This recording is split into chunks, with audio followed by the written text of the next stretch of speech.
প্রত্যেক যুগে যুগে যারাই আল্লাহর ওই যে বিধান মেনে চলেছে, সমকালীন নবী রাসূলদের আনুগত্য করেছে, আল্লাহ পাকের আনুগত্য করেছে, আল্লাহ পাক তাদেরকে উদ্ধার করেছেন দুনিয়াতেও পরকাল। প্রত্যেক যুগে যুগে যারাই আল্লাহকে মানে নাই, রাসূলকে মানে নাই, আল্লাহর আসমানি কিতাবকে মানে নাই, বিরুদ্ধাচরণ করেছে, কুফরি করেছে, শিরক করেছে, আল্লাহ পাক সবাইকে ধ্বংস করে দিয়েছেন, কারো কোনো পরোয়া করেন না। এই সিলসিলা আজও অব্যাহত আছে, আগামীতেও থাকবে ইনশাআল্লাহ। এখন আমরা যারা এখন বেঁচে আছি, আমরা নবী সাল্লাল্লাহু আলাইহি ওয়াসাল্লামের ইন্তেকালের প্রায় 1450 বছর পরের মানুষ।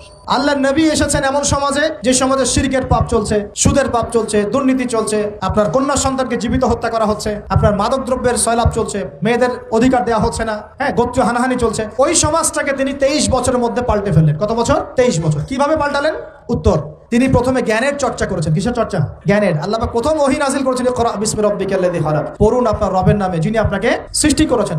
নবী সাল্লাল্লাহু আলাইহি ওয়াসাল্লাম সাহাবীগণ কোরআনের 6টা হক আদায় করেছেন। কয়টা হক? 6টা। তারা কোরআন পড়া শিখেছেন। আমরা সবাই কোরআন পড়া শিখবো তো ইনশাআল্লাহ। তারা কোরআনের অর্থ শিখেছেন। আমরা কোরআনের অর্থ শিখবো তো ইনশাআল্লাহ। তারা কোরআনের আদেশগুলো মেনেছেন। আমরা কোরআনের সব আদেশ মানবো তো ইনশাআল্লাহ। তারা কোরআনের সমস্ত নিষেধগুলো বর্জন করেছেন। আমরা নিষেধ বর্জন করবো তো ইনশাআল্লাহ। তারা কোরআনের দাওয়াত মানুষের কাছে পৌঁছে দিয়েছেন। আমরা কোরআনের দাওয়াত দিব তো ইনশাআল্লাহ। এবং 6 নাম্বার, তারা কোরআনের বিধানগুলোকে বাস্তবায়ন করেছেন। আমরাও বাস্তবায়নের চেষ্টা করবো তো ইনশাআল্লাহ। এই 6টা হক আদায়ের ফলে 23 বছরের ব্যবধানে জাহেলি মক্কা একদম সোনালী মক্কায় পরিণত হয়েছে। 23 বছর পরের মক্কায় আপনি কোনো সুদ পাবেন, কোনো শিরক পাবেন, কোনো মূর্তি পূজা পাবেন, কোনো মেয়ের অবমাননা পাবেন, কোনো জেনা, কোনো ব্যভিচার, কোনো ধর্ষণ কিছু পাবেন? 23 বছর পরের মক্কায় কোনো পাপ পাবেন না। কিভাবে সমাজ পরিবর্তন হলো? এই কোরআনের হক আদায়ের মধ্য দিয়ে হয়েছে, নবীর সুন্নাত প্রতিষ্ঠার মধ্য দিয়ে হয়েছে। এরপর কি থেমে গিয়েছিল? উত্তর, না। এরপর আবু বকর সিদ্দিকের যুগ এসেছে। প্রায় 2 থেকে 2.5 বছর তিনি শাসন কার্য চালিয়েছেন। ওই যুগে কি মানুষ আবার খারাপ হয়ে গিয়েছিল? উত্তর, না। বরং ইসলাম আরো বেগবান হয়েছে, আলহামদুলিল্লাহ। এরপর এসেছে উমর রাদিয়াল্লাহু আনহুর যুগ। কত বছর? প্রায় 10 বছর। কত বছর? 10 বছর। এই 10 বছরে কি মুসলিমরা আবার খারাপ হয়ে গিয়েছিল? উমর রাদিয়াল্লাহু আনহুর কোর্টের মধ্যে কি প্রতিদিন কেস আসতো? সারা বছরে একটা কেসও আসতো না। মানুষ এত ভালো ছিল, সারা বছরে একটা কেসও আসতো না। বরং যারা রাষ্ট্রীয় পর্যায়ে দায়িত্বশীল ছিল, তারা এসে বলতো যে আমাদের ভাতাগুলো বন্ধ করে দেন, বসে বসে বেতন দিব কেন, কোনো তো কেসই আসে না, বসে থাকবো কেন? এরকম সমাজ ছিল। একজন ব্যক্তি খুঁজে পাওয়া যেত না যে নামাজ পড়ে না। একজন মুসলিম পাওয়া যেত না যে যাকাত দেয় না সামর্থ্য থাকলে। এমন মুসলিম খুঁজে পাওয়া যেত না যে কোরআন পড়তে জানে না, হাদিসের চর্চা করে না, যে দাওয়াতি কাজ করে না, যে আল্লাহর পথে দাওয়াত এবং জিহাদে আত্মনিয়োগ করে না। এমন মুসলিমই খুঁজে পাওয়া যেত। এরপরে আসলো উসমান রাদিয়াল্লাহু আনহুর যুগ।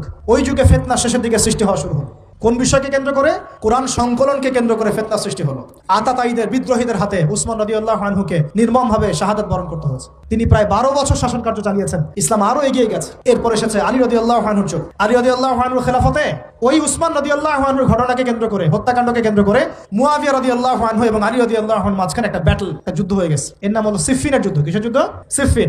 যাই হোক, এক পর্যায়ে আলী রাদিয়াল্লাহু আনহুকে এরকম বিদ্রোহীদের হাতে, খারেজিদের হাতে শহীদ হতে হয়। বলেন ইন্না লিল্লাহি ওয়া ইন্না ইলাইহি রাজিউন। তারপরে হাসান রাদিয়াল্লাহু আনহু অল্প কয়েকদিন শাসন কার্য চালান। তারপর উম্মার ঐক্যের খাতিরে তিনি তার শাসন কার্যের ভারটাকে মুয়াবিয়া রাদিয়াল্লাহু আনহুর হাতে সুপর্দ করে দেন। যা ছেড়ে দিলেন। মুয়াবিয়া রাদিয়াল্লাহু আনহুর সময় থেকে উমাইয়াদের শাসন শুরু হয়। উমাইয়ারা শাসন করেছে প্রায় 132 হিজরি পর্যন্ত। কত হিজরি?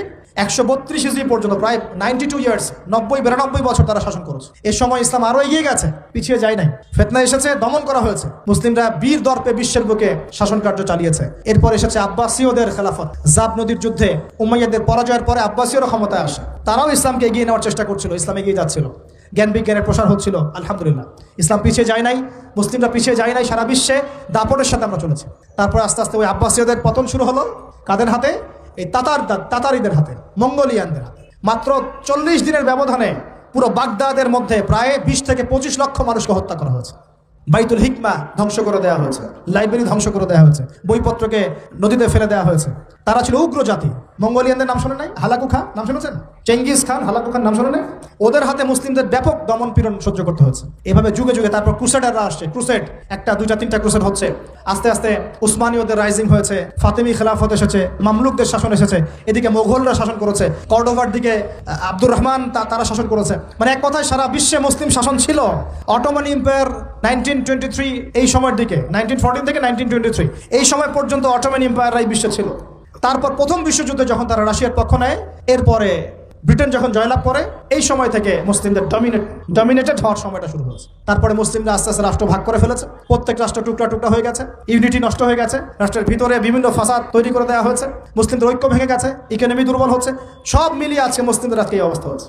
আমাদের এখন যুবকরা চিনে না আল্লাহকে, নামাজ পড়তে মানুষ খুঁজে পাওয়া যাচ্ছে না, যাকাত দেওয়ার মানুষ পাওয়া যায় না, রমজান মাসে পার্ট টাইম রোজা রাখে, পার্ট টাইম তারাবি পড়ে, পার্ট টাইম জুমায় আসে, পার্ট টাইম ঈদে নামাজ পড়ে। প্রজন্ম আস্তে আস্তে এই জায়গায় চলে আসছে, আল্লাহকে চিনে না, রাসূলকে চিনে না, ইসলামের হিস্ট্রি জানে না, আমাদের শেকড় জানে না। এমনি এমনি হয়নি, লাস্ট 100 বছরে এই জায়গায় আমরা আসছি। লাস্ট 100 বছরের হিস্ট্রিকে ভালো করে পড়ে দেখবেন, বলার সময় নাই এখানে। লাস্ট 100 বছরের হিস্ট্রি পড়ে দেখবেন যে জায়গায় আমরা ছিলাম সেখান থেকে একদম তলানিতে নেমে চলে আসছি।